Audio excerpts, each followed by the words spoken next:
மறக்காம சர்ப்ரைஸ் பண்ணுங்க. தேங்க்யூ.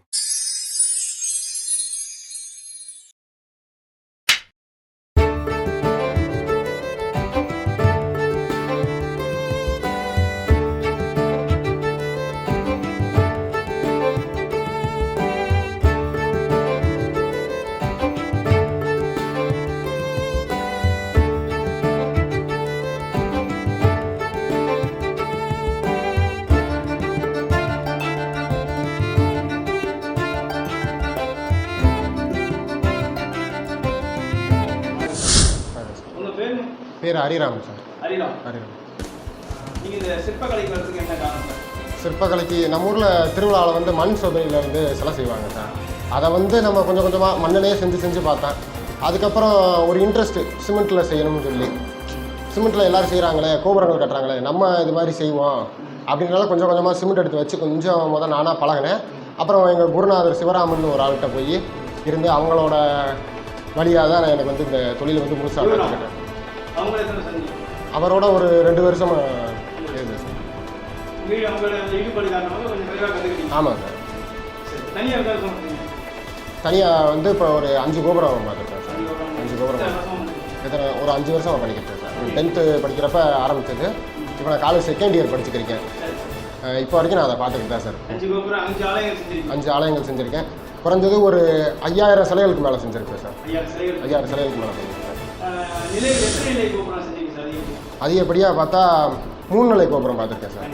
3 நிலை கோபுரம், ராஜா கோபுரம் மாடல். நம்ம மதுரையிலேருந்து செக்கானம் போகிற சைடு சார். ஆமாம் சார். செக்கானன்ற பகுதியில் அங்கே என்னோட ஒரு 7-8 பேர் இருக்காங்க சார். 7-8 பேர் இருக்காங்க. கற்றுக்கிட்டு இப்போ தான் சார் கற்றுக் கொடுத்துருக்கேன். ஆமாம், இன்னும் ஆளுங்க வந்தாங்கன்னா கற்றுக் கொடுக்கறதுக்கு நான் ரெடி தான். நானும் முழுசாக கற்றுக்கல, இப்போ முக்கால்வாசி கற்றுக்கிட்டேன். இன்னும் கால்வாசி எங்கள் குருநாதர்கிட்ட கற்றுக்கிருக்கேன். எனக்கு தெரிஞ்ச கல்வியை நான் மற்றவங்களுக்கும் போதிச்சுக்கிட்டேன் சார். ஆமாம் சார். இது வந்து கடல், இது கடல். அதில் வந்து ஜாமான்கள் நிறையா இருக்காங்க. நம்மளுக்கு தெரிஞ்ச அளவுக்கு நம்மளும் செஞ்சுக்கிறேன் சார். ஆமாம் சார்.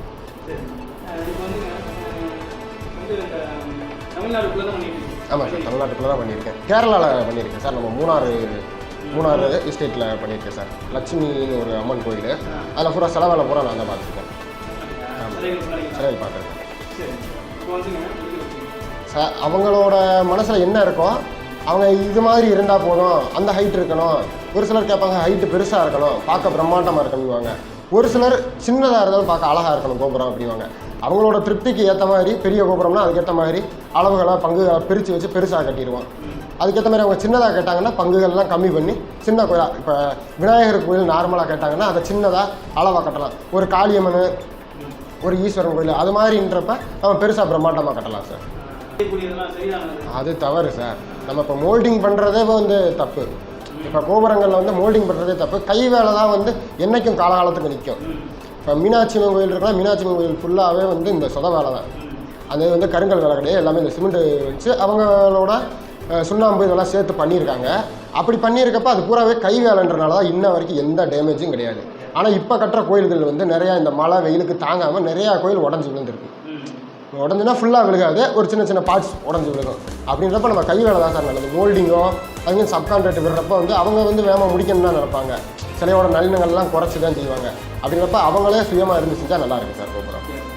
அப்படின்னு பார்த்தா சார், இப்போ கருங்கல் ஆலயம்ன்றது வந்து மழை, கருங்கல்ன்றது வந்து ஒரு இயற்கையோட பொருள். 5 பூதங்களில் அது ஒன்று.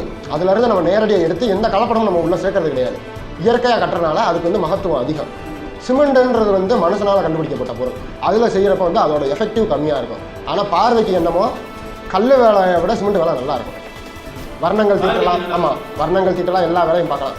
என்னை கேட்டால் கீழே வந்து நம்ம காங்கிரீட் மட்டம் அளவு மேலே கோபுரத்துக்கு கல்லில் கட்டிட்டு அதுக்கு மேலே சிமெண்டில் கோபுரம் கட்டுறது விசேஷமாக இருக்கும், நல்லாயிருக்கும் பார்க்குறதுக்கு. வைப்ரேஷன் வந்து கல்லில் தான் சார் நல்லா கிடைக்கும். கல்லில் தான் நல்லா கிடைக்கும். நான் என்ன தான் சொத வேலை நான் பார்த்தாலும், சிமெண்ட் வேலை பார்த்தாலும் உண்மையை தான் அதை தான் நான் சொல்கிறேன். கல்லில் தான் அதிகமாக இருக்குது. இல்லை சார், கல் வேலை நம்ம பார்க்குறது இல்லை. சொத வேலை, மண் வேலை. கல் இல்லையா சார்? கல் வேலைக்கு ஒரு ஆள் இருக்காங்க சார், நமக்கு தெரிஞ்சவங்க. எங்களுக்குள்ள தேனியில் அவங்கள வச்சு செய்கிற ஆள் இருக்காங்க சார். இப்போ வந்து மகாபலிபுரத்தில் வந்து படிச்சுட்டு வராங்க. ஆமாம் சார். அவங்கள வச்சு ஒரு ஆலயத்தை செய்யறதுக்கும் அவங்கள மாதிரி அன்பு ரீதியாக வரவங்களை வச்சு செய்யறதுக்கும் வித்தியாசம். அவங்க வந்து படித்து வர்றவங்களுக்கு வந்து இதுதான் அளவுன்றது தெரியாது சார். இப்போ ஒரு செங்கலை வந்து 10 செங்கல் வச்சு ஒரு சிலை செய்கிற இடத்துல அனுபவ ரீதியாக செய்கிறவங்க 4 கல்லே செஞ்சுருவாங்க. அவங்க 10 கல்லை டேமேஜ் பண்ணால் தான் ஒரு சிலை செய்ய முடியும். இது அப்படி கிடையாது. 4 செங்கல்ல கரெக்டான இடத்துல வச்சு ஃபினிஷிங் பண்ணிடுவாங்க. அதுதான் சார் ரெண்டுக்கு இருக்க வித்தியாசம். அப்புறம் அதில் வந்து அதிகமான பொருள் கூலி வரும். படித்து வர்றவங்ககிட்ட அதிகமான பொருள் கூலி வரும். அனுபவ ரீதியாக வர்றவங்ககிட்ட வந்து அப்படி கிடையாது. பொருள்கள்லாம் கம்மியாக வரும், கரெக்டான பொருள் சொல்லுவாங்க. அதான் சார் வித்தியாசம். ஆமாம் சார், யாரையும் அவங்களே பண்ணிடுவாங்க. ஆனால் படித்தவங்க வந்து அப்படி கிடையாது. அவங்களுக்கு வந்து கட்டாயம் ஒரு ஆளோட இது வந்து தேவை. ஆமாம், அது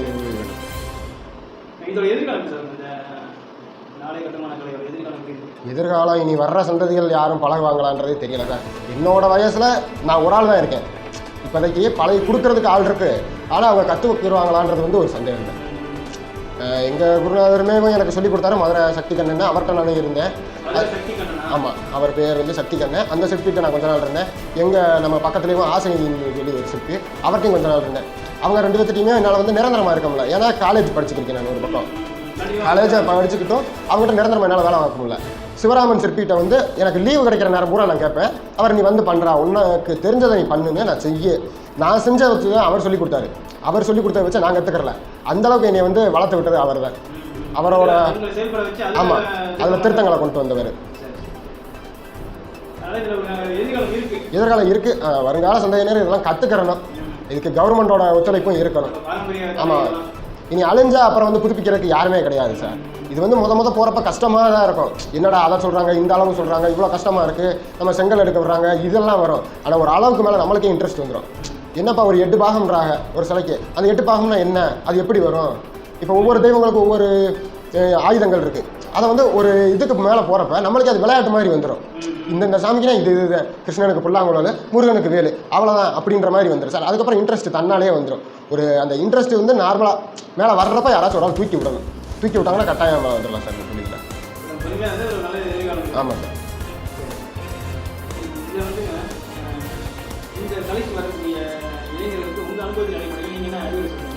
என்னோட அறிவுரைனா சார், அதிகமாக வந்து டிராயிங் பண்ணுறாங்கல்ல, அவங்க வந்து இந்த துறைக்குள்ளே வரலாம்.